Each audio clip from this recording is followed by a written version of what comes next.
Amis sportifs, bonjour et bienvenue dans le podcast La Séance. La séance est celle que tous les athlètes d'endurance réalisent. A priori simple, la séance s'intègre dans une programmation et s'articule en plusieurs temps, souvent bien distincts, comme l'échauffement, le corps de séance et le retour au calme. Toutes les séances ont, ou du moins devraient avoir, comme point commun de faire progresser l'athlète. Mais pour cela, encore faut-il comprendre la philosophie de la dite séance et se poser la question du pourquoi. Aujourd'hui, on reçoit Héloïse Terek. Bonjour et bienvenue, merci d'avoir accepté l'invitation. Salut, merci à toi de m'avoir proposé et invité ce podcast. Tu es une invitée recommandée de Laurie Housseau, du coup du deuxième épisode. Donc voilà, c'est chouette d'avoir sa préparatrice mentale. Je vais essayer de te présenter. Je vais faire le maximum et puis bah, je te laisserai compléter et voilà, ajouter des choses qui te semblent importantes. C'est Ça parti? marche. Ok. Alors, on va essayer de remonter un peu dans le temps. Tu as été du coup sportif de haut niveau pendant 10 ans avec des résultats marquants, dont ton titre de championne de France du 10 km marche en 2020 à Albi. Tu as également participé au championnat d'Europe senior en 2022 que tu as terminé une prometteuse 11e place. Cette compétition s'inscrivait dans une préparation un peu plus large, j'imagine, en tout cas, avec en toile de fond un objectif majeur qui devait être les JO, les JO de Paris en 2024. Cependant, en 2023, ta carrière sportive a été fragilisée. Cette période difficile t'a permis de prendre pleinement conscience de l'importance du mental, autant dans le sport que dans la vie en général. Et c'est d'ailleurs cette même année-là que tu as obtenu ton DU en coaching et préparation mentale, une étape déterminante qui t'a amené aujourd'hui à lancer ton activité, enfin, qui t'a mené à la lancer, pardon, dès 2023, dès 2023 en septembre. Tu es coach et préparatrice mentale, du coup, depuis. On peut te suivre sur Instagram où tu partages ton quotidien de préparatrice mentale, mais aussi tu partages de nombreux conseils, des contenus pédagogiques et des ressources qui sont très utiles, en tout cas pour avoir fait plusieurs fois le tour sur ta page. Du coup, tu proposes également des formules pour accompagner des athlètes pour révéler tout leur potentiel. Tu as trois offres principales sur ton site avec le Focus and Flow, l'offre personnalisée et le Brille le jour J, qui permettra peut-être un peu de fil conducteur de notre épisode, mais pas toujours. On verra que peut-être de temps en temps on va s'en écarter, donc on verra dans l'épisode. Voilà, j'ai essayé de faire complet, mais je suis ravi du coup d'avoir l'expérience d'une préparatrice mentale dans l'épisode pour parler aujourd'hui. Bah oui. Déjà, très clair la présentation. J'ai rien à redire. Voilà. J'ai j'ai essayé de Rien à faire les deux ajouter non plus. côtés. Oui, complètement. Bah oui, parce que du coup, j'ai vraiment cette double approche. Alors, je suis plus athlète aujourd'hui, mais voilà, il y a toujours un pied dans le sport de par la prépa mentale et les athlètes que j'accompagne. Et ça me sert vraiment dans la compréhension des athlètes que j'accompagne, de tout ça. Donc, j'ai vraiment ouais, cette double approche qui est assez intéressante, je trouve. Ouais, il y a des problématiques que tu retrouves chez tes athlètes que tu avais du coup aussi en tant que pratiquante. Ouais, carrément. Bah, en fait, quasiment tout, parce que du coup, le quotidien d'un athlète, il est à la fois forcément très spécifique à la personne, mais on retrouve les mêmes problématiques chez tout le monde. C'est des fois l'entraînement seul, la peur de la souffrance sur certaines séances ou en compétition, le fait de stresser, de se comparer, etc. Donc, ce qu'ils vivent, c'est ce que j'ai aussi vécu. C'est pour ça d'ailleurs qu'il y en a beaucoup qui viennent me voir parce que j'ai vécu ça et ils savent qu'ils n'ont pas besoin de m'expliquer et que je comprendrai vraiment. Il y a aussi une des problématiques du coup sur laquelle je vais vraiment mettre le doigt dessus, c'est de trop se perdre dans la performance parce que du coup c'est ce que j'ai vécu. Alors le but c'est pas de faire un transfert ou autre, c'est plus de il y a des signes que du coup je vois parce que je les ai vécus. Et donc je vais vraiment travailler sur ça et retrouver un peu ce bien-être, ce plaisir dans la performance. Ouais, mais je sens on le retrouve en tout cas dans les posts que tu fais, dans les messages que tu essaies de faire passer sur ta page Instagram. Ouais, je retrouvais beaucoup de choses où tu sens que la personne, elle a vécu bah, des situations et du coup, on s'y retrouve. C'est vraiment des petits conseils, des petits tips où tu fais, ah oui, là, je me reconnais dans ce personnage ou dans cette petite bulle de parole que tu fais. Donc, ouais, ça doit être, c'est une casquette qui doit bien te servir dans ton métier actuel, d'avoir ton passé de haut niveau et d'avoir pratiqué du coup à une forte intensité, quoi. C'est ça, complètement. Est-ce que du coup dans cette carrière de sportive ou du coup maintenant en tant que préparatrice mentale, est-ce que tu as un souvenir particulier que tu aimerais nous partager pour mieux te cerner et puis un truc qui voilà qui serait sympa à apprendre sur ta pratique passée?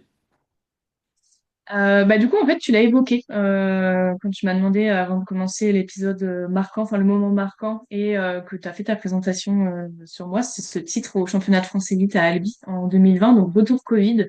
Première fois que les élites, du coup, sont en mois de septembre. D'habitude, c'est plutôt au mois de juin ou juillet en fonction du grand championnat estival.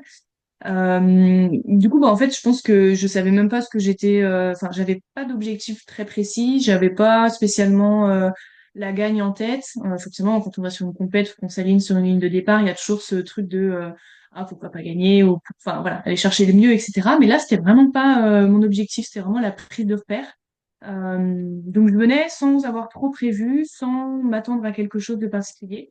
Et finalement, je pense que c'est ça qui a fonctionné le jour J, parce que j'avais rien à perdre, j'avais tout à gagner. Et en fait, au fur et à mesure, j'ai fait un départ très prudent. Je suis partie derrière les filles, que je pensais d'ailleurs à faire 1 et 2 et moi 3.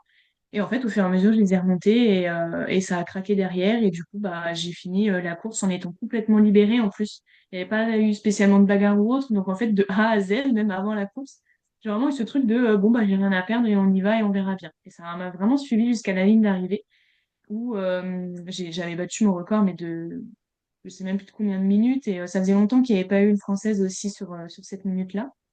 Depuis, forcément, ça marche beaucoup plus vite. Mais donc voilà, c'est vraiment le truc de pas prévu. J'ai rien à perdre, j'y vais. Et souvent, ça permet de se libérer. Et ce jour-là, c'est ce qui a vraiment fonctionné. Ouais, mais du coup, du début à la fin, en fait, c'était une expérience ultra positive, en fait. Ça s'est terminé, Ouais. plus le temps passait, limite, mieux ça, plus ça devait être agréable comme sentiment. Enfin, à la fin de course, ça t'as dû profiter tout du long, en fait. Ouais, complètement. Oui, c'est vraiment ça le mot. J'ai profité tout du long, même quand je passais les filles. Il n'y a pas eu cette peur de ouh là là, comment ça se fait qu'elles sont devant, je devrais être derrière, parce que ça, c'est pareil, c'est quelque chose qui revient souvent dans les accompagnements et que j'avais aussi en tant que sportive. Le truc de il y a une hiérarchie sur le papier, donc je reste à cette place-là.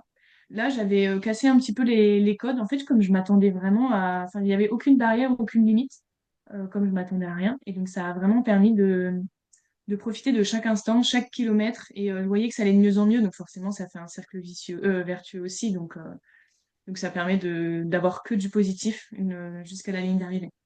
Ah ouais, ça doit être un sacré sentiment. Puis un sacre championne de France, je pense que ça doit faire vachement plaisir à ajouter dans son palmarès. Carrément, Et ça fait ouais, une belle ligne, quoi. Bon, c'est félicitations ça. hein, pour du coup ce titre, pour ce souvenir. Et puis, merci du coup de nous partager tous tes tips. On en reviendra peut-être de cette gestion de l'événement avant, là, comme tu as fait. Peut-être qu'y aller finalement sans trop d'enjeux, c'est peut-être, enfin pas forcément sans enjeu, mais de l'aborder comme tu l'as appris, c'était peut-être l'une des solutions pour performer le jour J sur un objectif. Donc, on verra Ouais, ça. Mais ouais, chouette comme expérience. Merci bien. Bon, vu que c'est une séance un peu particulière, c'est pas une séance de sport comme normalement je la découpe, on va quand même essayer de respecter 3 temps, même si va falloir forcément les adapter à une séance de préparation mentale.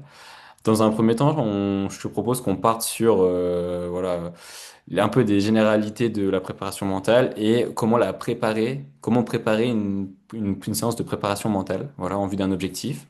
Ensuite, on fera un deuxième temps où on abordera un peu ce qui se passe pendant, donc comment on construit, comment on développe des outils de préparation mentale. Et en dernier temps, on essaiera de comprendre comment on peut exploiter, comment on peut transférer tout ce travail-là, que ce soit à l'entraînement et du coup le jour de la course, le jour de l'objectif, pour y performer. Ça c'est ça. sera l'idée de la trame du jour. Et puis ensuite, on se quitte, on fera une conclusion avant de se quitter et clôturer ce bel épisode. Tout est OK? Yes. Ok, bon bah c'est parti. Alors on part sur directement ce premier temps, préparer une séance de préparation mentale en vue d'un objectif.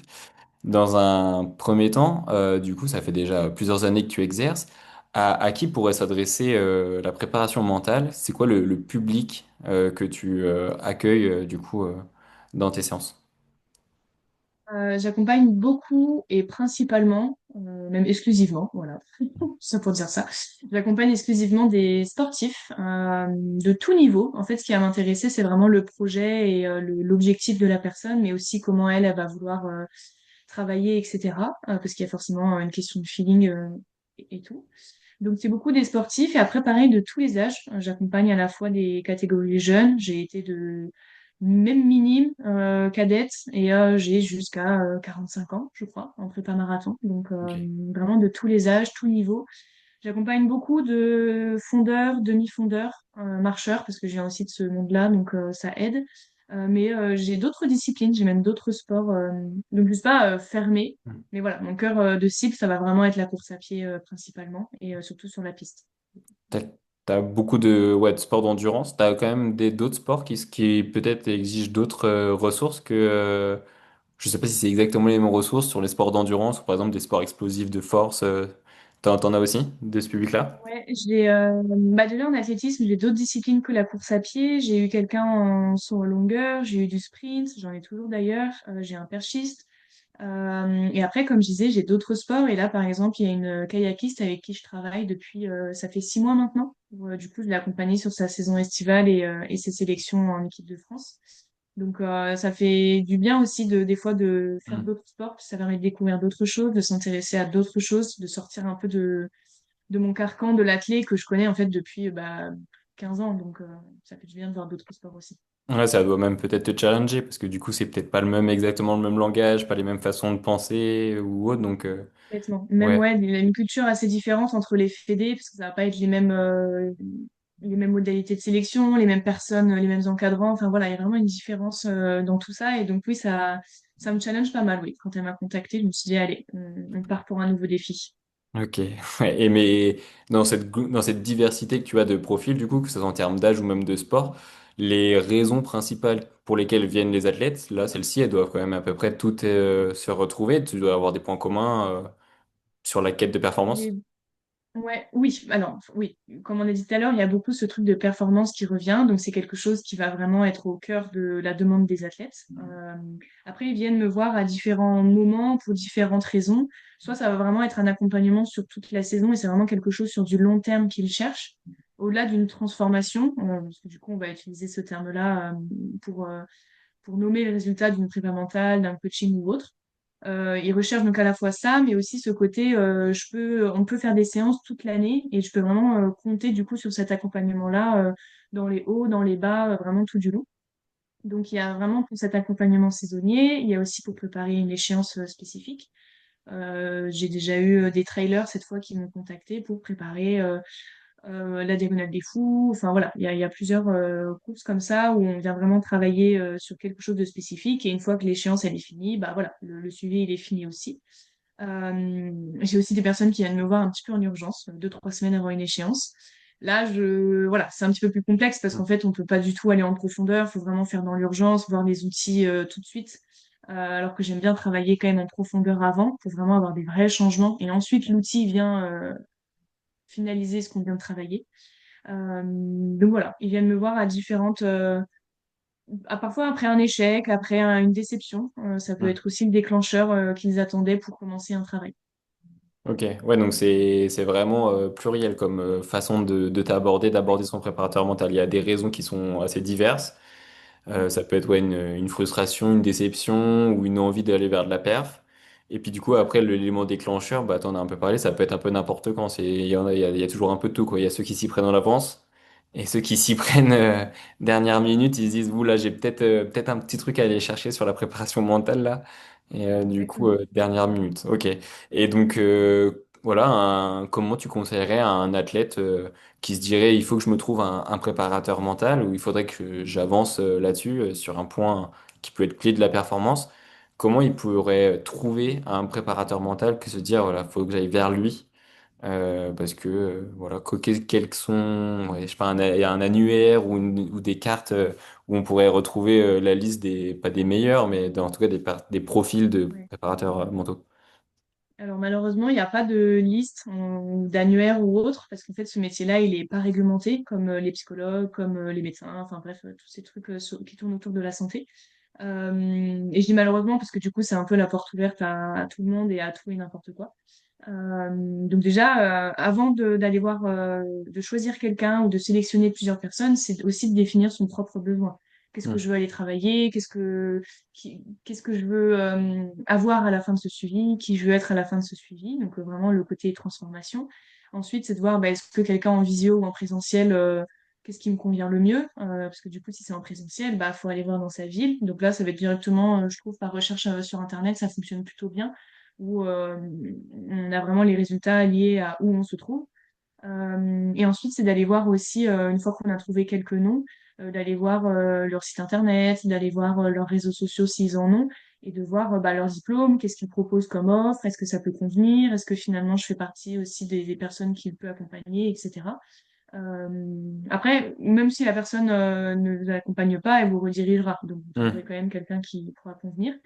Euh, et après, je trouve que c'est beaucoup le feeling qui fait les choses. Donc, pourquoi pas tester aussi avec plusieurs appels découvertes auprès de plusieurs préparateurs mentaux et ensuite de voir la personne avec qui il y a eu le plus de feeling, où on sent qu'il peut se passer quelque chose, où on peut être en confiance, avancer, qui va poser les bonnes questions. Enfin, voilà. Et de se sentir à l'aise surtout. Donc, d'abord de la recherche, ensuite checker que la personne est bien diplômée, puis ensuite tester avec plusieurs personnes sur des appels découvertes. Ouais, ça me fait penser à plusieurs choses, du coup je vais essayer de les retenir, mais oui, je pense qu'en effet ce côté feeling, ça doit être important, on en reviendra sur du coup le déroulement, mais c'est vrai que si on se sent pas à l'aise, pas en confiance pour aborder tout ce que l'on doit développer pour peut-être lever des verrous, c'est sûr que c'est peut-être pas l'idéal de s'engager dans une préparation avec une personne avec laquelle on se sentirait pas capable de faire ça. L'autre chose, du coup, tu parlais de diplômé. Du coup, toi, tu as passé un DU. Ça correspond à quoi, du coup, comme terme de diplôme, durée d'études, enfin, durée de travail? Ça ressemble à quoi, à peu près? Un DU, du coup, c'est sur un an, comme la plupart des DU, il me semble. Et en gros, c'était une semaine par mois où on était à l'école, à Mhm. l'université à Dijon, où du coup, il y a à chaque fois enfin, on appelle ça des spécialistes, enfin, des experts qui venaient. Donc, c'était vraiment en mode cours théorique, il y avait aussi de la pratique, il y avait un stage qui était obligatoire. Donc, voilà, il y a vraiment une expertise via ce DU-là. Et moi, je voulais le faire parce que c'était un diplôme qui était reconnu par l'État. Parce qu'à côté, il y a également donc des masters, etc. Et à côté, il y a aussi toutes les formations qu'on peut trouver en privé sur Internet, que ce soit en visio, en e-learning, même en présentiel par les organismes de formation ou autres. Et là, c'est pareil, il faut bien faire le tri parce que bah, on peut trouver de tout et n'importe quoi. Euh, donc de vérifier le diplôme de la personne, ça peut être un critère aussi pour certains athlètes qui cherchent quelqu'un de vraiment, euh, comment dire, ouais, expert, encore une fois, Mhm. ce terme-là. Mais oui, malheureusement, c'est quelque chose, enfin, c'est un métier qu'on peut exercer sans réelle compétence, expertise, etc. Donc moi, ça me tenait à cœur d'avoir quand même un diplôme, un DU. Je ne me voyais pas reprendre de zéro parce que j'avais déjà quelques diplômes dans le droit, donc pas du tout dans la prépa mentale. Je ne me voyais pas reprendre de zéro avec un master, etc. Donc j'ai fait un DU et à côté de ça, j'ai fait une formation en privé et qui cette fois était plus sur le côté neuropsychologie qui allait vraiment sur le fonctionnement du cerveau, expliquer comment les ancrages fonctionnent, quel effet ça a, du coup comment on peut jouer un petit peu avec les biais cognitifs, etc., etc. Donc je suis vraiment venue compléter aussi le DU que j'avais fait en premier lieu. Ouais, donc tu as vraiment quand même pas mal de casquettes et plusieurs atouts hein, avec du coup ton cursus scolaire avant ta réorientation, tout ce que tu as fait pendant ta réorientation, plus tout ton passé de sportif de haut niveau, ça te fait quand même pas mal d'atouts pour pouvoir suivre et conseiller des athlètes qui aimeraient se pencher sur la préparation mentale. Donc ouais, ça doit être chouette enfin, d'être suivi par toi et que toi, tes outils que tu as pour du coup suivre les gens, t'as fait le tour. Enfin, t'as pas fait le tour parce qu'il y a plein de choses à voir, mais t'as fait le tour, t'as mis plusieurs outils dans ta disposition, C'est quoi. la base, ouais. Ça. Cool. Et ben, je pense qu'en termes de généralité, on n'est pas si mal. Je pense qu'on peut, Ouais. on va rentrer dans la préparation de la préparation mentale. Comment on peut aborder une sorte de séance? Je sais pas comment tu ferais pour du coup définir d'un point de vue préparation mentale une course à objectif. Comment peut-on définir un objectif quand on est athlète? Qu'est-ce qui te semble cohérent avant qu'on se dise je veux faire cette course-là et la définir comme un objectif principal? Qu'est-ce qu'on devrait tous se poser comme question? Ouh. Déjà de se demander pourquoi cette course-là en particulier. Alors ça marche surtout pour les personnes qui vont faire tout ce qui est trail, qui vont faire des courses un petit peu comme ça, où ils s'inscrivent de eux-mêmes dans l'année. Et un petit peu moins aux sportifs qui ont vraiment toute une saison à faire. Parce que du coup, Hmm. bah, on se pose moins la question dans le sens où c'est comme ça, c'est dans le calendrier. Mais c'est du coup de demander qu'est-ce que je veux aller chercher sur cette course, qu'est-ce qu'elle va m'apporter, qu'est-ce que je veux mettre en place. Et du coup, pour ça, je différencie deux types d'objectifs. Les objectifs de performance, où on va vraiment aller sur le chrono, le résultat, la place qu'on veut aller chercher, donc vraiment le côté bah, résultat tout simplement. Et ensuite, l'objectif de maîtrise, où là, c'est plus de se dire bah, comment je veux vivre ma course, qu'est-ce que je viens perfectionner, qu'est-ce que je veux penser, qui je veux être aussi à travers cette course-là ou à l'issue de cette course. Et c'est donc d'avoir ce deuxième objectif de maîtrise qui permet d'équilibrer à côté de l'objectif de perf. Et du coup, d'avoir une course qui est vraiment complète, où on peut vraiment à la fois s'exprimer pendant la course et après, le résultat n'est que la conséquence de tout ce qu'on a fait sur cette course-là. Donc, c'est vraiment les questions de pourquoi je fais ça, qu'est-ce que je viens chercher à travers cette course. Je trouve que c'est les deux questions les plus, enfin, moi, que je vais poser quand une personne me dit veut faire telle course. C'est vraiment d'aller dans le pourquoi et comment. Ouais, donc en fait, à la limite, voilà, avant de réellement contacter une préparation, enfin de faire contact pour faire une séance de préparation mentale, limite, il faut se poser ces questions-là, il faut qu'elles soient à peu près claires, qu'on ait déjà des idées. Toi, tu aiderais à les redéfinir du coup quand tu Oui, sens que si c'est pas jamais très c'est un clair? peu flou pour la personne, ou alors si jamais elle a l'impression que c'est clair, et en fait quand elle me le dit, moi je me dis, ah, on peut aller creuser sur d'autres choses, parce que finalement dans le pourquoi je fais cette course, on reste beaucoup en surface, parce qu'on ne se pose pas les questions qu'une personne extérieure nous poserait. Donc ce qui est intéressant, c'est de le définir en amont, mais aussi de l'évoquer avec le préparateur mental avec qui on travaille, pour pouvoir aller vraiment en profondeur, parce que du coup dans le pourquoi, on peut remonter jusqu'aux motivations profondes de pourquoi on fait du sport tout court, pourquoi on fait de la Hmm. compète tout court. Et donc d'aller dans les motivations plutôt intrinsèques, extrinsèques, etc. On peut vraiment aller loin quand on vient définir un objectif. Mais ce qui est intéressant, c'est que du coup, on peut réutiliser tout ça pour avoir des leviers de motivation, pour avoir des leviers à utiliser pendant la course, pendant l'effort. L'athlète, comment tu t'y prends pour du coup gérer au mieux et cerner au mieux son objectif et ses aspirations? Ouais. Pour ça, je fais toujours une première séance diagnostique, ou ce que je peux aussi appeler appel découverte. Du coup, ça va permettre de balayer tous les sujets que la personne va vouloir travailler. Donc là, si on reprend par exemple mon offre briller le jour J, qui du coup est pour préparer une échéance spécifique. Il y a d'abord donc cet appel découverte où on va où je vais demander bah, pourquoi il y a cet objectif, qu'est-ce que tu projettes à travers cette course, est-ce que tu te projettes déjà dessus, qu'est-ce qu'elle t'apportera, etc. Donc ça, c'est toutes les questions que j'avais évoquées tout à l'heure. Et moi, ça me permet d'avoir pas mal d'infos sur comment la personne elle fonctionne, comment elle peut réagir à certaines situations, qu'est-ce qu'elle vient chercher aussi à travers ça. Du coup, comment on va pouvoir mettre en place certains outils. Il y a des athlètes où ils vont avoir besoin de tout comprendre ce qu'ils font, de toujours se poser des questions sur eux-mêmes, etc. Et d'autres, c'est bon, bah, je fais et puis je ne me pose pas trop de questions, on verra plus tard. Enfin, voilà, ça me permet de voir un petit peu tout ça. Ça passe aussi beaucoup par le langage corporel, même si du coup en visio, je peux pas tout voir. Donc Hmm. pour ça, le présentiel peut quand même être très intéressant. Mais voilà, et ça me permet de comprendre le fonctionnement de la personne. Et ensuite, sur la première séance que j'aime bien passer, et si on a le temps, c'est de faire un petit test qui permet d'identifier le driver avec lequel on agit aujourd'hui, on fait des choix, etc. Mais le driver côté un petit peu contraignant. Et du coup, de venir l'analyser, de le faire sauter quand c'est possible, en travaillant dessus, en prenant conscience de pas mal de choses, etc. Et qui, du coup, pareil, redonne des informations sur le fonctionnement de l'athlète et surtout sur pourquoi elle fait tout ça et euh, pourquoi il y a du sport, pourquoi il y a de la compète, pourquoi cette compète-là, du coup, spécifiquement. Voilà. Ok, donc tu essaies ouais, de cerner les motivations Ouais. au cours de ce premier appel et de cet appel découverte. Et ensuite, du coup, en fait, tout ce qui va être un peu redéfinir peut-être un peu mieux les contours de l'objectif et du coup, ensuite mettre en place un suivi, ça sera plus du coup dans la suite du programme, du suivi, du travail que tu fais avec l'athlète, quoi.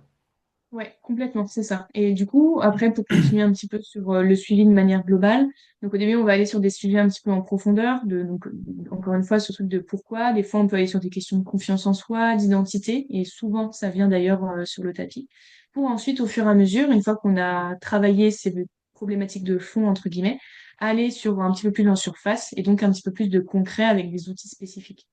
Et là, pareil, l'athlète va vraiment se les approprier, les utiliser à la fois dans son quotidien, en compétition, de pouvoir les adapter aussi à la réalité du terrain, parce qu'on n'a pas tous les mêmes compétitions, donc les mêmes fonctionnements. Donc voilà, c'est vraiment de l'adapter aussi à soi, mais aussi à la réalité du terrain.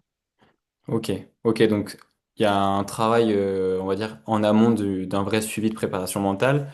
On en a un peu parlé, du coup, ça pourrait être une personne, voilà, toute seule qui définit un objectif, pas forcément parfaitement, mais en tout cas, elle le définit. Et ensuite, il y a un échange, une sorte de premier appel où vous discutez de cet objectif, où tu essaies de comprendre la logique interne de la personne pour pouvoir l'accompagner au mieux Ouais. ensuite dans les séances.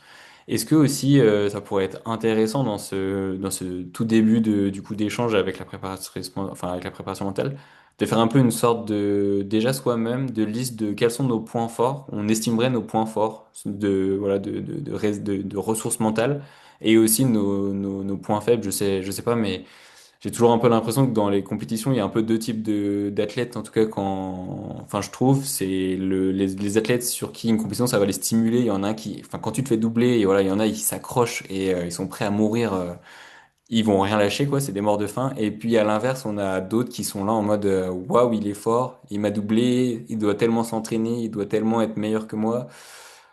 Oh, vas-y, c'est pas grave, au pire, c'est qu'une place, quoi. Je sais pas, en tout cas, moi, j'ai vraiment l'impression que ces deux types-là, quand j'en parle avec mes proches ou quoi. Du coup, voilà. Est-ce que c'est intéressant de faire cette liste pour aussi essayer déjà de cerner soi-même son état d'esprit, global, avant d'ensuite en parler avec, évidemment, un suivi pour être là pour coup plus fin, pas juste se dire, ouais, je me bats jusqu'à la mort ou j'abandonne dès que c'est trop compliqué, quoi. Ça, c'est intéressant parce qu'effectivement, ça montre déjà le fonctionnement de la personne. Donc, on revient encore une fois sur les motivations et forcément aussi les traits de caractère, hein. Tout n'est pas lié aux motivations et de pourquoi on fait ça. Et là, oui, ça peut être intéressant de lister. Et de toute façon, moi, c'est ce que je fais dans les suivis que j'ai avec la personne. Quand on va sur des questions de confiance en soi, d'identité, etc., vient un moment dans un outil que j'utilise qui est à l'écrit, ce côté, quelles sont tes forces, quelles sont tes qualités, tes atouts. Et donc là, c'est vraiment au sens large pour pouvoir déjà faire prendre conscience à la personne qu'elle en a. Parce que du coup, Hmm. comme tu dis, il y a ces deux types de sportifs, mais même dans le premier type de sportif que tu as évoqué, ceux qui sont morts de faim, etc., il peut être intéressant enfin, on peut se rendre compte qu'elles n'ont pas forcément conscience tout le temps de leur force, de leur qualité. Donc, c'est vraiment de lister ça et aussi de les utiliser. Et je les utilise du coup en vrai levier, enfin en vraie base de travail pour continuer après le suivi. Donc, après, on peut le faire en amont, mais de le faire pendant le travail, c'est pareil, ça permet de poser des questions qu'on ne se poserait pas forcément tout seul. Euh, et donc, ça permet d'aller un petit peu plus en profondeur. Ok, ouais, donc il y a des sortes d'intuitions qu'on peut avoir par nous-mêmes, de Mm. par nos propres expériences. Mais toi, voilà, dans le suivi, et du coup, dans ce qu'on va aborder dans la deuxième partie là, de notre épisode sur voilà, comment on construit, comment on développe les outils, là, tu en profites vraiment de s'il y a eu un petit peu de travail au préalable ou pas. Mais en tout cas, là, toi, tu viens mettre en place des techniques pour essayer voilà, d'accompagner au mieux l'athlète vers là où il veut aller, quoi. Ok, donc un déroulement type de suivi, même si j'ai compris que c'est très vaste en fonction bah, du moment où l'athlète vient te consulter et aussi voilà, du temps que vous avez à disposition. Ça se déroulerait comment un suivi ou une séance type à peu près dans les grandes lignes? En général, le nombre de séances, la durée, est-ce qu'il y a des moments clés? Par exemple, on peut prendre deux exemples. Un athlète qui fait comme tu as dit, des saisons où pour le coup, il y a des compétitions, pas tous les week-ends, mais presque, et d'autres où c'est vraiment trois compétitions dans l'année, mais c'est les trois, faut pas se louper, quoi. Pas se louper, ouais. Ok. Dans les grandes lignes, un suivi, donc comme je disais, il y a déjà l'appel découverte qui sert aussi de diagnostic. Ça me permet moi derrière donc d'avoir toutes les infos, de comprendre, etc. Et du coup de pouvoir proposer l'accompagnement qui conviendra le plus possible. Donc moi je propose deux types d'accompagnement. Il y en a un qui est vraiment sur du long terme, donc sur toute la saison. Et là c'est des sportifs que je vais suivre du début jusqu'à la fin, dans les hauts, dans les bas, etc. Et donc on a un certain nombre de séances en individuel. Il y a aussi un côté collectif. Ça, c'est le petit bonus du programme Focus and Flow. C'est le coaching collectif une fois par mois. Donc là, on est vraiment sur toute la saison. Et donc au début, comme je te disais, cet appel découverte, le test des drivers qu'on fait sur la première séance. Et ensuite, on va sur ce que la personne veut travailler. Avec ce que j'ai analysé aussi en fond. C'est-à-dire que par exemple, si la personne vient me voir avec bah, je stresse en compétition, je gratte un petit peu et en fait, je me rends compte qu'il y a des problèmes de comparaison, de confiance en soi. Donc, on va forcément aller sur ces choses-là en premier lieu avant d'aller travailler sur le stress qui sera plus en deuxième temps d'un suivi. Donc voilà, ça c'est le premier. Le deuxième, du coup, briller le jour J, c'est moins de séances, c'est entre 8 et 10 en fonction de l'échéance du moment où la personne vient me contacter.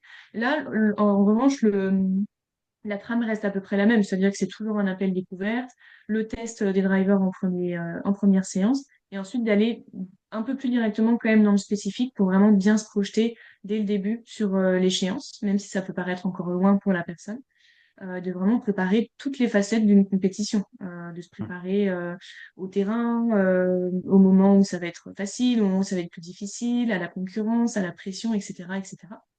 Et après, si on rezoome sur une séance en particulier, début de la séance, je fais toujours bon, bah, comment ça va? Comment se Oui. passent les entraînements? Qu'est-ce que tu as pu mettre en place? Qu'est-ce que tu n'as pas réussi au contraire, etc.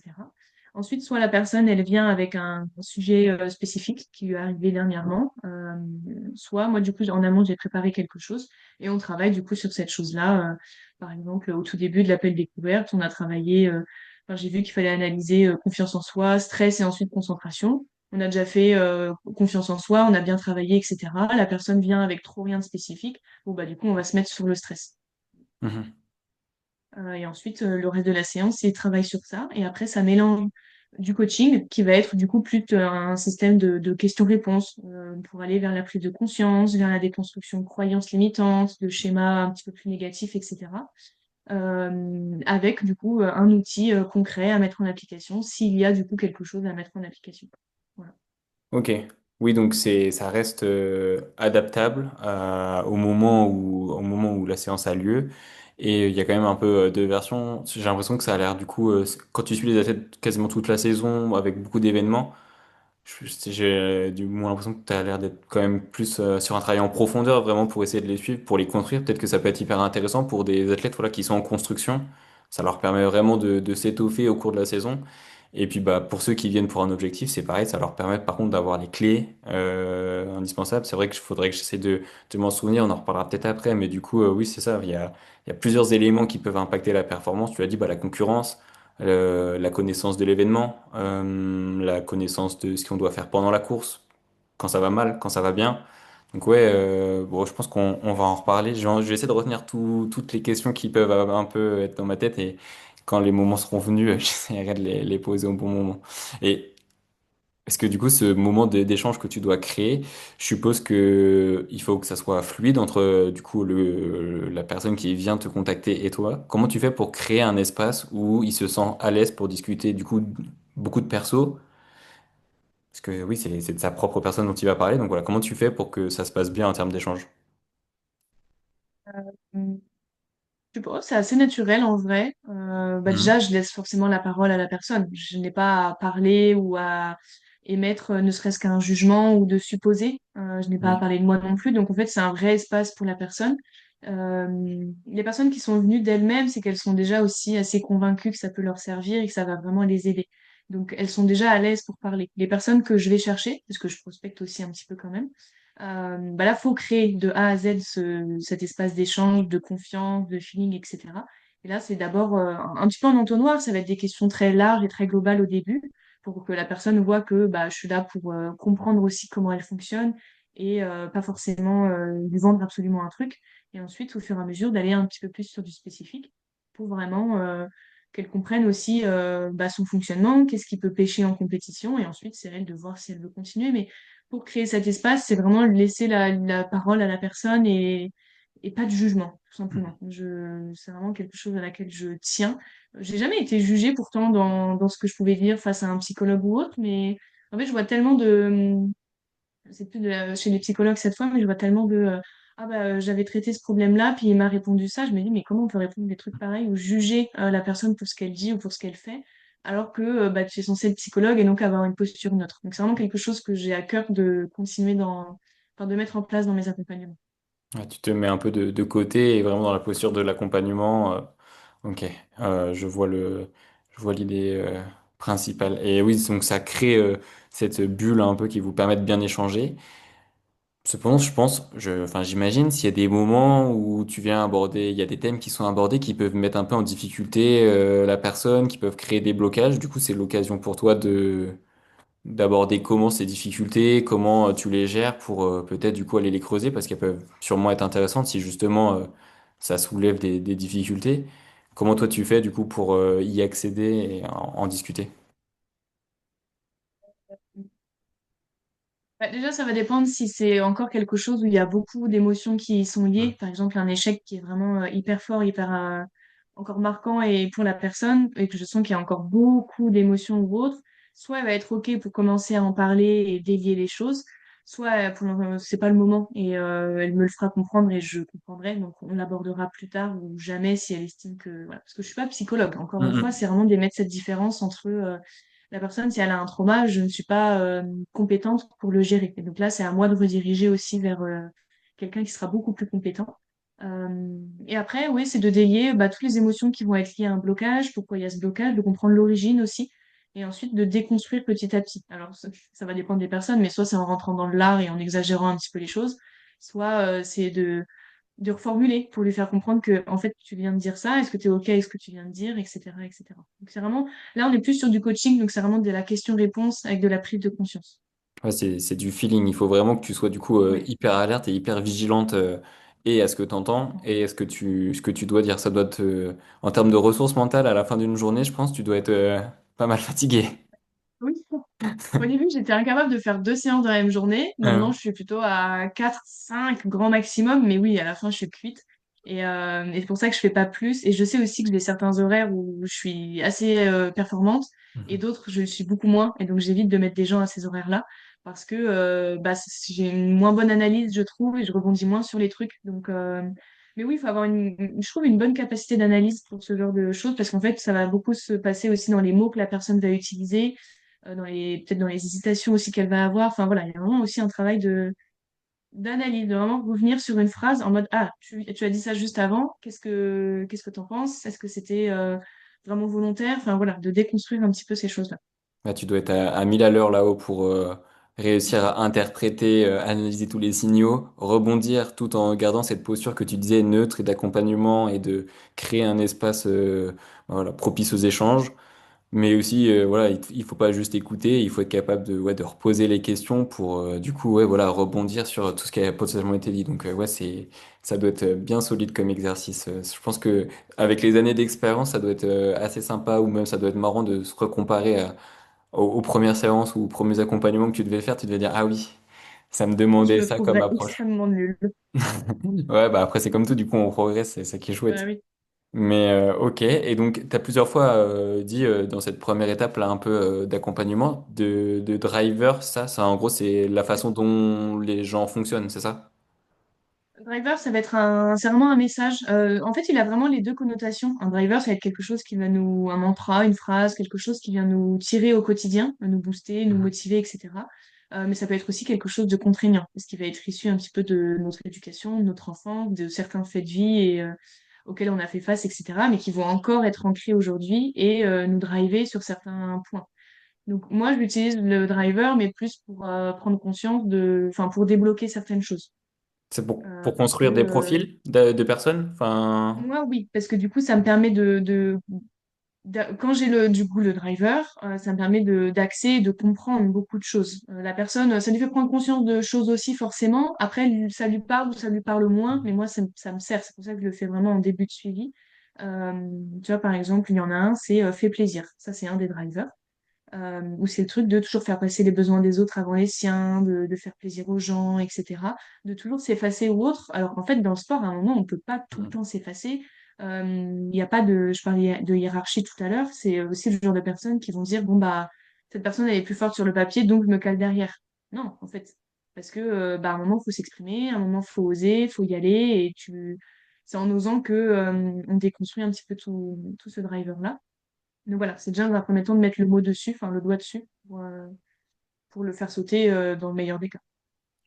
Ok, ouais, donc t'en as un peu parlé là des outils que tu peux utiliser. Du coup, en fonction de certains profils, tu vas utiliser certains outils. Est-ce que tu as une boîte à outils avec des outils principaux que tu utilises de manière générale quand même en tant que préparatrice mentale? Et quels sont ces outils grosso modo? Ouais, j'ai pas mal d'outils que j'utilise. En fait, je vais avoir ma base d'outils et après, j'adapte en fonction des personnes, mais les personnes vont se les approprier aussi. Il y a des choses qui vont beaucoup moins leur parler dans un outil et une autre partie de l'outil qui vont beaucoup plus leur parler. Donc, elles vont prendre que ce truc-là. Mais ça va fonctionner parce qu'en fait, comme elles se sont appropriées, euh, ça va forcément. Enfin, voilà, il y a ce schéma, ce fonctionnement positif qui s'est installé et donc ça va fonctionner. Après, dans les outils que j'utilise, il y a beaucoup de choses à l'écrit, notamment sur la confiance en soi, sur la question d'identité, etc. Mais comme c'est beaucoup en lien aussi avec des questions que je vais poser, et du coup de la personne et de ses réponses, je pourrais pas vraiment dire l'outil en lui-même, ce qui va vraiment être très individualisé. Et ensuite, il va y avoir des outils un petit peu plus, soit plus explicatifs, pareil, encore une fois, cette prise de conscience, parce que j'ai à cœur aussi d'avoir ce côté un peu pédagogique d'expliquer comment ça fonctionne, quel effet ça peut avoir, quel impact, pourquoi, etc. Parce que plutôt que de balancer un outil comme ça et que la personne va peiner à s'approprier ou à comprendre. Euh, donc voilà, donc il y a ces outils-là où c'est vraiment plus un petit peu de théorie. Et enfin, les outils vraiment ultra concrets. Et là, ça va être tout ce qui est visualisation, il va y avoir de la respiration, le scan corporel, quand on vient vraiment se reconnecter un peu à ses sensations, ses émotions. Ça va être aussi, je réfléchis, il y a plein de choses. Il y a Oui. plein d'outils dans ma boîte à outils. Non, mais ce qui est chouette, du coup, oui, c'est que t'as cette version de je propose une diversité en fonction Mhm, positionnement des besoins. Tu sais qu'il y a des outils qui pourraient plus ou moins fonctionner, mais tu laisses les personnes, du coup, ouais, s'approprier en leur expliquant comment ça fonctionne, grosso modo. c'est ça. Et du coup, voilà, ils font leur petit choix. Et toi, ensuite, tu viens les accompagner dans ces différents outils. Puis il y a différents ouais, outils, t'en as évoqué plusieurs. Mais ce que je trouvais intéressant, du coup, c'est le passage à l'écrit. C'est vrai que je pense qu'il permet de faire se ressortir peut-être encore plus de choses ou peut-être d'en prendre encore plus conscience que simplement de le dire à l'oral. Le fait d'écrire, c'est toujours plus, enfin, je trouve que c'est plus puissant. C'est Donc ouais, puissant. Ouais. oui, Il y voilà. en a un en particulier que j'ai tiré d'une autre méthode, donc c'est pas du tout moi qui ai inventé ou autre. C'est simplement écrire. Du coup, il est un peu sorti de son contexte. Donc voilà, on a travaillé sur l'identité, etc. On a tiré quelques mots. On en fait une définition. Enfin, la personne me donne sa définition de ces termes-là, de ces mots-là. Et ensuite, elle va noter et on va le faire ensemble à l'oral. Et elle écrit 10 moments où elle a incarné ce truc-là. Et en fait, ça permet de débloquer de ah, mais en fait, j'ai déjà incarné plein de fois, donc je peux le refaire. Et donc, ça Mhm. permet de débloquer les choses. Et c'est là que l'écrit est hyper puissant parce qu'à l'oral, on aurait simplement discuté et en fait, elle n'aurait pas vu tout ce qu'elle avait dit. Elle n'aurait pas écrit, parce que pareil, de poser sur papier, ça permet vraiment de conscientiser les choses. Donc ouais, c'est très puissant l'écriture. Il y en a qui vont être très réceptifs, d'autres, ça va un petit peu les embêter. Donc là, pareil, j'adapte aussi, mais ça reste un outil quand même très intéressant. Ouais, moi, ce qui est chouette, c'est ça, c'est que les athlètes, du coup, s'approprient le cadre. La séance, elle n'est pas cantonnée à une façon, une direction que tu as décidé. Ouais, tu laisses, c'est un peu mouvant, quoi, la façon dont tu vas aborder tu vas utiliser les outils pour les aider à construire leur suivi, quoi. Et donc, du coup, grâce à ces différents outils, est-ce que enfin, je me pose la question de les résultats, les premiers résultats, est-ce que ça peut apparaître très rapidement, du coup, lors d'une séance, peut-être même rien que lors de l'appel de découverte, mais il y a déjà des choses qui se passent. Est-ce que tu as ouais, quelles sont les réactions des gens, qu'est-ce que tu peux observer comme changement dès les séances? Euh, En fait, encore une fois, ça va beaucoup dépendre des personnes parce que dès le début, il peut y avoir des prises de conscience, des choses qui bougent, qui évoluent, etc. On a déjà fait des retours au bout de deux, trois séances. J'ai déjà changé ça, je sens tel bénéfice sur mon entraînement. On m'a même déjà dit, le soir, je pense moins, je suis plus posée et du coup, je dors mieux. Donc, il y a vraiment des bénéfices assez rapidement. Ça peut aussi arriver sur du plus long terme. Voilà, faut que ça s'ancre de nouveau. Quand les schémas bougent, etc., faut que ça s'ancre de nouveau. Donc, en fait, ça peut prendre vraiment du temps, comme une habitude, comme une nouvelle routine. Et donc là, ça peut être un petit peu plus long de voir des résultats. Après, comme on travaille sur le mental, du coup, il y a des bénéfices ou des impacts qui sont moins remarquables que si on changeait, par exemple, de méthode d'entraînement. Ouais. Donc, ça va vraiment être aussi sur du plus long terme. Là où je remarque beaucoup aussi de changements, c'est sur la personne en elle-même. Donc, ça va rayonner sur les autres domaines de sa vie, donc dans le travail, dans le perso, etc. Et ça rayonne pas que dans le sport. Enfin, il n'y a pas un impact que dans le sport. Ouais, oui, Donc, pardon, ouais, c'est peut-être pardon. des indicateurs qui sont difficilement mesurables, mais si ça se traduit par des sensations, comme tu l'as dit là par le témoignage, le soir, voilà, j'ai le cerveau qui cogite moins, c'est moins en ébullition, et que du coup j'arrive à mieux dormir, du moins plus rapidement, c'est déjà quelque chose de d'énorme. Enfin, pour C'est ça. tout le monde, il y a des moments dans la vie, un moment le soir, on va se coucher, le cerveau, il est juste en mode non mec, on va pas dormir tout de suite. On va d'abord régler Ça, les quinze problèmes et puis ensuite on ira dormir. Si on dort. Donc ouais, non, exactement. c'est déjà Et à la fin, ouais, à la fin de mes suivis, je fais toujours un bilan aussi. Comme ça permet de revenir sur justement tous les bénéfices que la personne a pris en compte, enfin qu'elle a pris conscience, qu'elle met en place, les retours aussi potentiels sur le travail et le suivi qu'on a fait ensemble. des choses qu'on peut améliorer pour la suite, etc., etc. S'il y a resignature du coup. Ok. Du coup, c'est une sorte quoi de support que tu délivres, de prise de notes que toi t'as fait, que t'as remis en page et que tu délivres ou ça ressemble à quoi Pas du tout. ce... C'est vraiment encore une fois des questions, un peu un questionnaire de satisfaction. Je délivre, alors sauf avec les membres du programme Focus on Flow, où je fais des fiches récap après chaque séance, je leur partage tous les outils, etc. Les autres offres, enfin les autres accompagnements, je fais pas de fiches récap. Et donc là, c'est aussi à la personne de prendre ses notes de son côté. Le but, c'est en fait aussi l'autonomie de la personne à la Mhm. fin de l'accompagnement. Donc je trouve que la prise de notes par la personne, ça fait aussi partie de cette prise de responsabilité et d'autonomie qu'elle a à faire et qu'elle a à mettre en place.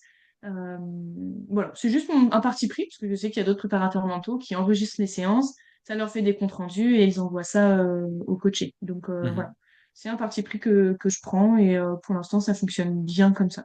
Non, mais c'est intéressant cette position du coup et t'accompagnes, tu délivres des outils et tu du coup permets de soulever certains points et en fait oui, tu es là pour ensuite l'accompagner et rendre l'athlète du coup autonome. C'est ça. Il a cerné ce dont il a besoin ou du moins les points qu'il a voulu aborder avec toi et donc du coup ensuite il y va tout seul se confronter à la difficulté des Exactement. Donc moi, épreuves. je suis juste guide. Je guide pendant les séances, je soulève certains points, on avance, je délivre aussi des outils, comme tu disais, donc il y a quand même un apport aussi de ma part. Mais voilà, c'est à la personne aussi de d'avancer, de tester, d'oser faire les choses, de d'écrire de son côté, de se faire des récaps, etc., pour rien oublier, etc.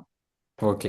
Ouais, c'est chouette. Et puis bah du coup, ça va nous amener à cette troisième partie qui va être un peu plus sur voilà comment exploiter et utiliser voilà tout le travail qu'on a fait avec la préparation mentale, que ce soit à l'entraînement ou du coup à la compétition.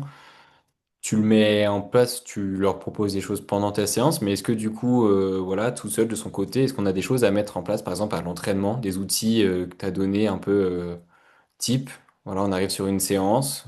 Qu'est-ce que on pourrait se mettre dans notre quotidien du coup pour débloquer certains problèmes? Euh, Bah, du coup, ça va être de mettre en application les outils vraiment concrets qu'on a pu voir en séance. Je prends l'exemple, ce matin, j'avais une séance où c'était retravailler sur la routine de la personne et y ajouter des éléments pour venir maîtriser son stress. Et dans ces éléments-là, il y a forcément de la respiration, parce que la respiration, c'est la porte d'entrée sur tout le corps. Donc, le but sur du coup les prochains entraînements, c'est d'aller tester des différentes étapes pour venir maîtriser son stress, dont la respiration. Pendant la séance, par exemple, ça va être aussi de tester ses ancrages. Les ancrages, ça agit vraiment comme une encre, comme son nom l'indique, dans le cerveau. Ça peut être une musique, ça peut être un geste, où en fait on se rend compte que ça nous renvoie à un souvenir, ça nous renvoie à un état dans lequel on est, et ça nous plonge directement dedans. Et donc, c'est d'aller tester ces ancrages-là directement sur la séance ou la compétition, pour qu'au fur et à mesure, ça devienne automatique, à force d'entraînement, de répétition, et qu'en fait, à la fin, il n'y ait plus qu'à activer cet ancrage-là pour basculer dans l'état souhaité. Donc, sur l'entraînement, c'est d'aller tester ça, c'est d'aller, euh, pourquoi pas, tester aussi ses objectifs de maîtrise, de se dire, mon objectif de maîtrise, je sais pas moi, c'est de bosser mon état d'esprit de combattant avant la compétition. Et bah, du coup, avant la séance, je fais les choses qui me mettent dans cet état d'esprit-là. Mhm. Et donc, de tester directement dans le concret. Voilà. Je sais pas si Ok. c'est assez clair ou pas. Si, si, oui, du coup, c'est bah, ça. En fait, après, c'est ce que tu disais aussi, c'est qu'il y a une diversité de profils, une diversité d'outils, et du coup, il y a différents leviers qu'on vient actionner ou pas, et à différents moments. Tu as parlé par exemple avant l'entraînement. De la respiration, ça peut être pendant avec un autre outil qui est l'ancrage, ça peut être voilà un état d'esprit dans lequel il faut rentrer et du coup bah quels sont les chemins psychologiques que l'on a à disposition pour arriver à cet état-là. Et du coup oui en fait c'est oui une fois qu'on a trouvé dans quel état d'esprit on voulait, dans quelle sensation on voulait avoir à tel moment de notre course, bah voilà, ça veut dire qu'en amont de cette course-là, avant cet objectif-là, il va falloir recréer des situations similaires pour du coup voilà, les automatiser un peu, je suppose, pour que le jour Oui. J, ça fonctionne quoi. Exactement, c'est ça. Parce que du coup, à force de répétition, ça, on devient une routine, ça, on devient une habitude. Et après, soit on est en mode pilote automatique et comme ça, on garde notre énergie pour ce qui est vraiment important, la séance ou la compétition. Et en plus de ça, comme je dis, ça agit vraiment comme des ancrages. Et donc, il suffit de répéter ces gestes-là pour pouvoir se mettre automatiquement dans le bon état d'esprit. Donc, c'est pour ça que de tout tester déjà à l'entraînement, avant la compétition, c'est primordial. Et ensuite, de répéter, répéter, répéter, c'est comme un entraînement physique, hein, tout simplement, hein, ou quelque chose de technique. C'est par la répétition qu'on est en maîtrise. Donc, pour la prépa mentale et les outils, c'est pareil. Ouais, puis il y a vraiment un travail, du coup, comme tu avais dit, du coup, ce qui peut être avant la séance, pendant, et puis bah, du coup, je suppose après, si jamais, par exemple, on a réussi à atteindre la sensation qu'on voulait pendant l'entraînement, peut-être après l'entraînement, on doit se dire, qu'est-ce qui m'a permis d'atteindre ce moment Complètement. Ouais. plaisant, quoi. Enfin, plaisant ou pas, Ouais. mais en tout cas, qui nous satisfait. Ouais, c'est ça. De faire ce travail d'analyse post-séance ou post-compétition pour comprendre ce qui a fonctionné, ce qui a moins bien fonctionné. Et du coup, de soit le rendre reproductible bah, pour les autres compètes et les autres entraînements, soit de voir qu'est-ce qu'on peut modifier, qu'est-ce qu'on peut changer, etc. Mais ouais, ce travail d'analyse, il est intéressant aussi en post-séance ou compétition parce qu'il permet aussi de voir bah, ce qu'on a ressenti et donc de se reconnecter un peu à ses sensations, ses émotions. Parce qu'on a tendance aussi à être trop dans la perf et donc totalement déconnecté de ce qu'on fait réellement. Enfin, de nos sensations, de notre corps, etc. Ouais, donc en fait, finalement, dans les accompagnements que tu as, une fois que tu as délivré des choses aux personnes, il faut quand même qu'ils restent ouais, très vigilants sur ce qu'ils font dans leur pratique au quotidien. D'autant plus Mhm. si en plus après ils veulent pouvoir te faire des retours. C'est un peu du coup un autre point positif, c'est que s'il y a encore un travail à effectuer avec du coup la préparation mentale, faut être d'autant plus vigilant et je pense ouais ça peut permettre de vraiment bien, comme tu dis ouais, mettre en place ces outils et de les rendre bah, de plus en plus efficaces quoi, parce que du coup Ouais. on les bosse hyper régulièrement. T'as eu des athlètes qui sont revenus vers toi du coup avec des nouvelles, je sais pas, émotions ou sensations qu'ils ont intégrées et ça a vraiment fait des déclics de fou ou justement ça leur a créé des sensations bizarres. Je sais pas, est-ce que t'as déjà eu des retours ouais, sur voilà, ils ont utilisé les outils et finalement ça les a vraiment chamboulés ou pas Ça spécialement. arrive, c'est pour ça que je dis toujours qu'il faut tester à l'entraînement et pas en compétition. Après, en général, comme on a vraiment adapté et fait en fonction de la personne, c'est très rare. Enfin, je sais même pas si ça m'est arrivé vraiment comme là, tu viens de l'exprimer. Hmm. C'est plus en mode, bon, bah, j'ai testé, mais ça n'a pas vraiment fonctionné. Donc là, c'est d'aller sur un autre outil, tout simplement. Que celui-là ne fonctionne pas ou qu'il a retesté plus tard. C'était peut-être pas le bon Hmm. moment ou autre.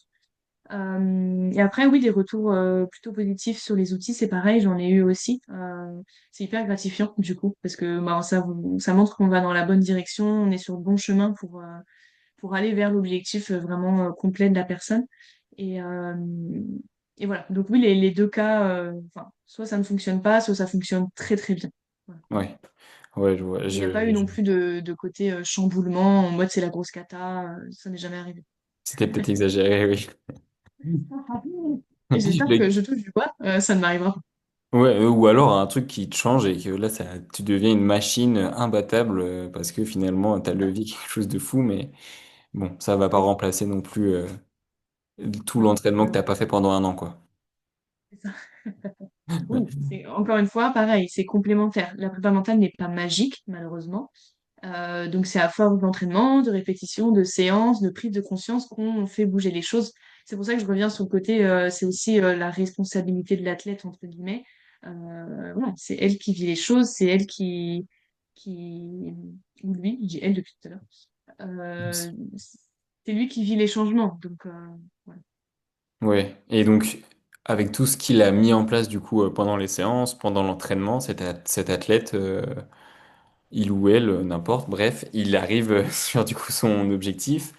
Et sur le jour J, est-ce que, il y a des petits tips, des voilà, petites recettes qui fonctionnent quand même pas mal le jour J, mentalement, qu'il faut actionner, si, imaginons, tout a bien été fait, globalement, et en termes d'entraînement et en termes de préparation mentale, dans l'idéal, qu'est-ce qu'on pourrait faire le jour J pour, se préparer, enfin, pour être au top de la course, enfin, dans la course au niveau mental? Remettre en place tout ce qu'il a bossé avant, il ou elle, ses Mhm. routines, les outils qu'on a vus. Et je pense qu'il y a aussi ce truc de des fois, il faut se lâcher la grappe. Mhm. Pareil. Et moi, c'est un truc que je faisais beaucoup, c'est que je réfléchis trop. Il faut faire ci, il faut faire ça, il faut mettre telle chaussure, il faut que je mange ma barre à telle heure exactement, sinon ça ne va plus. Là, j'ai pas le temps d'aller aux toilettes, comment je vais faire? En fait, à un moment, il faut être dans le faire. Pareil, pendant l'effort, c'est aussi de se je parlais de se connecter à son corps et ses sensations tout à l'heure. Des fois, c'est aussi de s'en déconnecter. C'est pas parce qu'on n'est pas bien à l'échauffement ou sur les premiers 100 mètres que ça va être la catastrophe sur toute la course. Et des fois, il faut juste faire les choses, se faire confiance et se laisser porter aussi pour pouvoir s'exprimer librement, etc. Donc, c'est trouver cet équilibre aussi entre je mets des choses en place, mais je suis pas trop rigide et garder cette flexibilité aussi de temps en temps. Donc, si la personne elle est ultra prête, elle a tout mis en place, toute sa prépa, etc., il n'y a pas de raison que le jour J, ça ne fonctionne pas. Et donc, c'est là qu'on voilà, on se permet de s'exprimer, de se libérer et d'être flexible avec soi-même. Ouais, donc ça reste en fait un travail de fond. Mm. Et si tout a été construit doucement, je suppose que tous les outils qui sont mis en place, que ça soit bah, dans sa vie au quotidien, dans l'entraînement, dans la préparation mentale, si tout est bien imbriqué, normalement, évidemment, ça se déroule bien. Et puis voilà, si on a des choses qui pêchent un peu, bah, il faut travailler dessus, dont la préparation mentale, qui vient du coup aider à l'ensemble, quoi. Mais l'idée, ouais, ça peut être, bah, comme tu dis, oui, on arrive sur une course.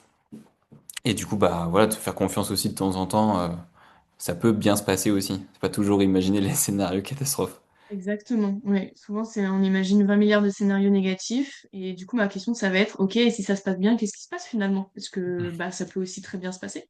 Et là, ah, bah, je sais pas.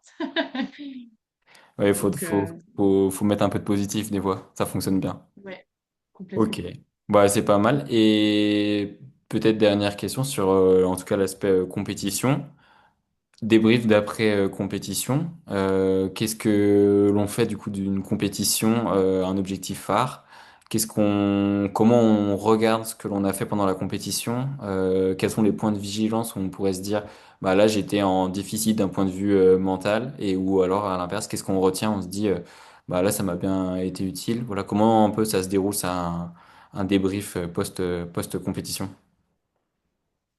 Les questions que je vais poser, déjà, la performance, finalement, pas tellement m'intéresser. En fait, si la personne, elle estime qu'elle a réussi ou qu'elle n'a pas réussi, elle va l'exprimer soit par les résultats, soit parce qu'elle n'a réussi à faire ou à ne pas faire, justement. Et c'est ça que moi qui va m'intéresser.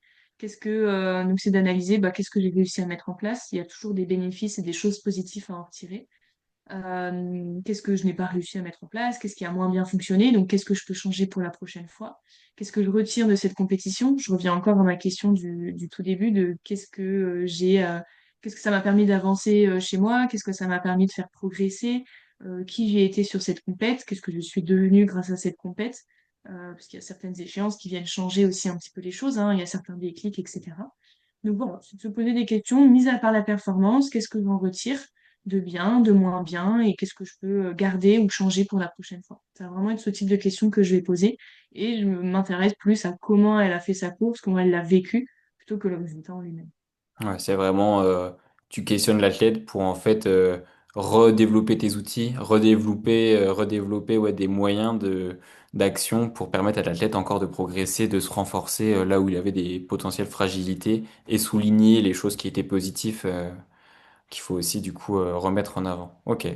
Bon bah écoute, on est pas mal sur une séance de préparation mentale. Est-ce que tu veux rajouter des choses qu'on aurait peut-être loupé dans notre développement sur voilà ce qu'on fait pendant une séance ou ce qu'on doit faire après une séance, pendant l'entraînement, pendant une course? On a abordé vachement de choses.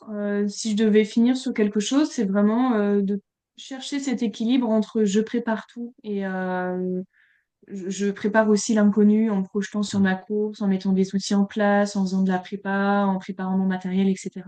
Et de garder aussi cette flexibilité et ce côté, à un moment, je fais aussi du sport pour me sentir vivant, être libre, aller chercher le dépassement de soi. Donc, il faut aussi que je me laisse la place d'aller explorer ça. Et donc, c'est d'avoir cet équilibre entre préparation et flexibilité.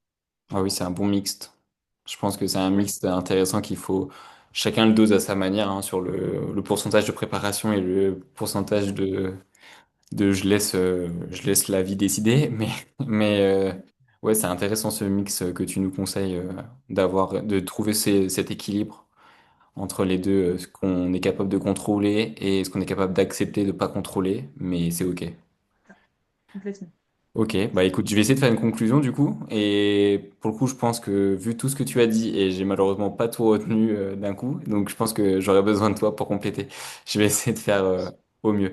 Du coup, dans le cas d'une préparation mentale, c'est un travail qui est plutôt long, qui peut se préparer en amont, mais qui se prépare du coup au cours d'échanges où on vient se livrer, que ça soit au cours de techniques et de méthodes particulières ou tout simplement d'échanges. Ça va nous permettre de, grâce à cet accompagnement, euh, voilà, de mettre en place des outils qui vont être à remobiliser d'un point de vue perso, que ça soit à l'échauffement, dans sa vie de tous les jours, en compétition de préparation ou à la compétition phare.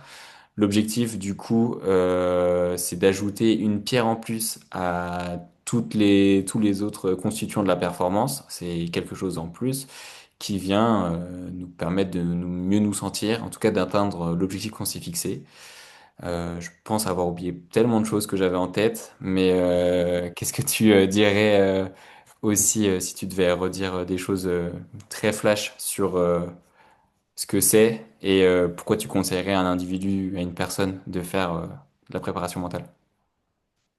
Bah, pour conclure et du coup répondre à cette question, c'est de se dire que la prépa mentale, oui, on vient travailler quelque chose de spécifique ou une course spécifique, mais ça va rayonner sur tellement d'autres choses qu'en fait c'est une transformation. C'est pour ça que j'avais utilisé ce terme-là au début. Et donc c'est de se dire aussi, bah, je m'autorise à transformer certaines choses, à améliorer certaines choses chez moi en allant en profondeur sur certains sujets pour me permettre après d'être bien sur mes compètes, de pouvoir mettre des choses concrètes en application. Voilà, c'est comment dire, ça transforme tellement des fois que de s'autoriser à le faire tout simplement et à aller voir quelqu'un pour travailler ça. Super. Bon, j'ai bien fait de te laisser le mot de conclusion. C'était sûrement mieux. Eh bien, parfait. On arrive sur la fin de l'épisode et même, j'allais dire, sur la fin du coup de 2025, début 2026. Qu'est-ce qu'on te souhaite du coup pour cette fin d'année, s'il y a des objectifs personnels, sportifs ou autres, ou t'es déjà tourné sur 2026 avec des choses plus importantes qui arrivent? Euh, j'ai pas d'objectif, enfin j'ai forcément des objectifs à la fois sur le côté prépa mental, sur le développement de mon entreprise, sur tout ça. J'ai pas spécialement non plus d'objectifs en perso, mais parce que justement, pour une fois, je me laisse porter aussi par la vie, tout simplement. J'ai tellement été cadrée par le sport, les plans d'entraînement, les compètes et les stages, etc. pendant 10 ans de haut niveau que depuis que je suis préparatrice mentale, je me laisse beaucoup porter, guider, et en fait, ça fait un bien fou. Et du coup, là, je me laisse porter jusqu'à la fin de l'année 2025. Puis on verra ce que 2026 me réserve. Et après, ce qu'on peut me souhaiter, c'est ouais, j'ai vraiment envie de développer aussi mon entreprise avec quelques petits projets. Et notamment, tout à l'heure, j'ai parlé du côté communauté, coaching collectif, c'est de développer ça pour 2026. Donc voilà, ce sera le driver de mon année 2026. Ok, super. Eh ben, je suivrai ça et j'invite les auditeurs à suivre, à te suivre. Je pense que je mettrai quelques-uns des posts que j'ai remarqué que, en tout cas, j'adore sur ton profil. On a quelques-uns, notamment un où tu conseilles des ressources, que ce soit livres, séries, Mm. films. On a commencé une super série aux États-Unis. Je vais pas dire le nom parce que c'est compliqué. C'est Shrinking. Shrinking. Shrinking, ouais, ouais, elle est Voilà. top cette série. Elle Elle est est trop chouette. géniale. Donc du coup, voilà, je pense que je ferai un petit mix de tout ça.